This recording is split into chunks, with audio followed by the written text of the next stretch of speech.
As we are beginning our spiritual practice, as we are just continuing to discover our authentic selves, as we are beginning to bring in the pieces of ourselves that really resonate with us, and we want to bring it into our daily practice, whatever that might be for you, it's always important to start out by grounding. So I just thought that I would share a few ways that I ground, and you can take what you like or you can find your own and tell me what they are. I'd love to hear from you. So I just thought that I would share with you a few of my favorite grounding techniques. So, first and foremost, as I am just getting into a state of grounding, one of the first things that I like to do is really just clear my area, like through smudging, clearing my space. And that's usually the first step for me, just really creating the right space for me to be in. So when I am just getting myself ready to go into my daily ritual, my daily prayer, I will always begin with some clearing, some smudging. I like to be able to use cedar or sage or sweetgrass are my three favorites to be able to use. So after I smudge, I then like to be able to drop into my body a little bit. So this is my favorite grounding technique, is really being able to just stand vertical, upright, just kind of like a tree pose, just really grounding into the earth and, getting my hands up high and just grounding down and in, and being able to visualize a clear light coming in through my crown and down through my feet, and just how it goes deep into the earth. And then as I am visualizing that, what I'll do is I'll begin to rock back and forth on my feet. So going from my toes to my heel, and then I'll just kind of drop into my heel just so I can feel that resonance, that grounding throughout my entire body. So that's one of my favorite things to do. And I'll do that a few times while deep breathing. So I'll breathe real deep as I'm doing that, and just doing it at least 3 times, more if it feels right. It usually feels right to do more. And depending on how grounded how long it's been since I've grounded, sometimes it might really be more. So anyway, so after I do that, then I'll be able to go into my prayer, my meditation, and I'll honor the directions. That's my way of doing it. I'll bring in my ancestors. I like to be able to honor the decans, whatever decan it is right at the current time. I like to be able to bring in my essential oils. So for an example, on the essential oils, plants and planets are a couple of my favorite things.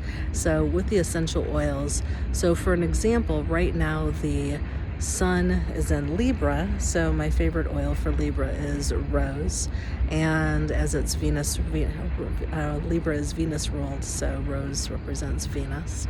And then I also like to be able to bring in, for the first decan of Libra, I like to be able to bring in cypress, which is really good for getting ourselves unstuck and allowing ourselves to flow and just to ground in even more. So this is the decan of the moon and moon as well, and so it's being able to bring in that.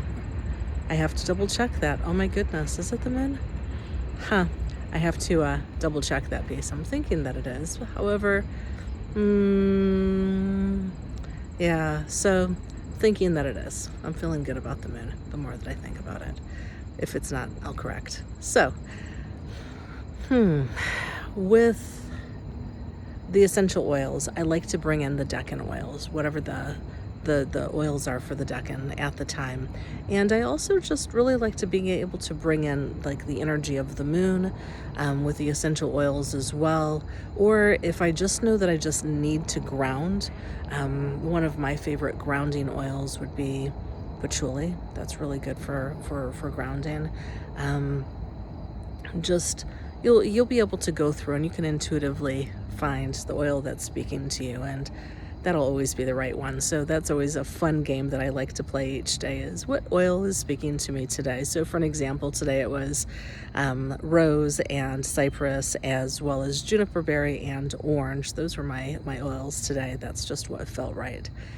So I like to be able to start my day with all of these things. And then often what I'll do is I'll do a tarot reading, like for a daily spread, just for myself to be able to see just what messages are there for me today, or just more of the energy of the day. It's always fun.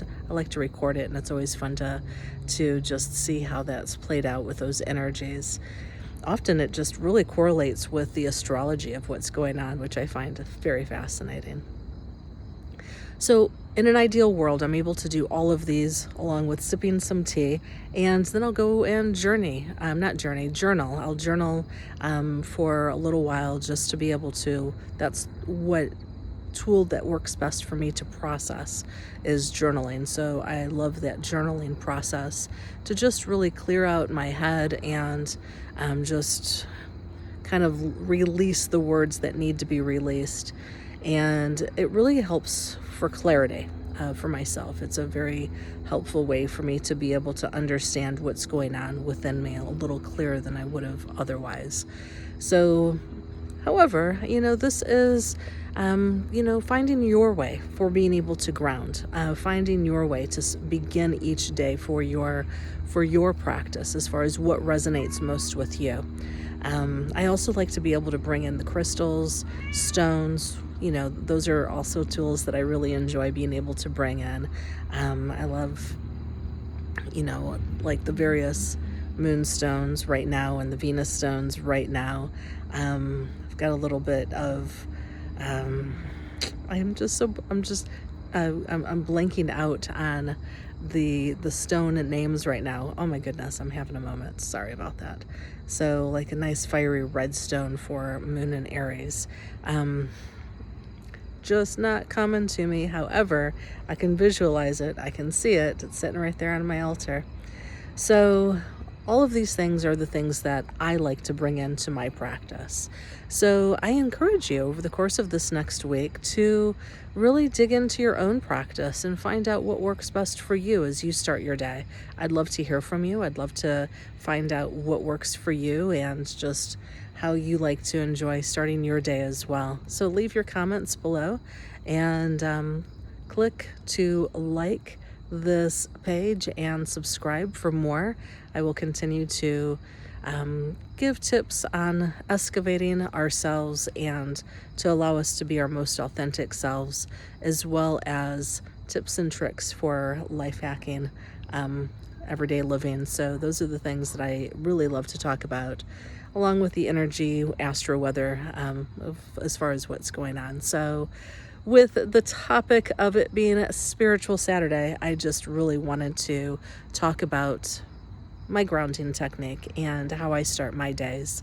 And perhaps there's something in there that resonates with you to help you start your days in a way that has some grounding in it as well as you're beginning your practice. It really helps us get to our heart center. It helps us be able to get out of the crazy monkey mind headspace, and it gets us into our body in a way that nothing else can. And in order for us to be present, to be fully present, we have to ground. It's a must. It's like, spiritual principle 101, I think. So anyway, that is my tip for you today. And it's just a gorgeous, gorgeous day. I'm sitting out here at Lang Labs Artist Cafe. It's just outside in the courtyard. It's so good. It's just such a beautiful night for this. I've been here for the last couple of hours, and it's just been so peaceful. I love hearing like the birds and the tree frogs, and all of the nature sounds is just really lovely. and it's just it's not very chilly out. It's nice. It has a really amazing temperature. I'm saying it feels definitely in the 70s. So it feels really good, and it's just getting dark. Makes me sad that it's getting dark so early these days. I'm sure I am not alone. However, all right. So let's work on our grounding this week and tell me how it goes for you. Take care.